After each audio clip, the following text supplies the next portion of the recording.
Pada awal pagi Sabat 12 hari bulan Julai 2025, anggota Gereja Semokoy telah dikejutkan dengan pemergian Igat Emmanuel O. Niklanderi Geoffrey.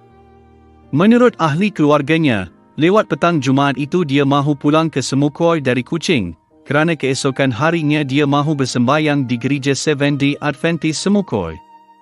Ketika motosikalnya menuruni Bukit Rasau pada lewat malam itu, dia telah dilanggar dari belakang oleh sebuah kereta dan meninggal di tempat kejadian.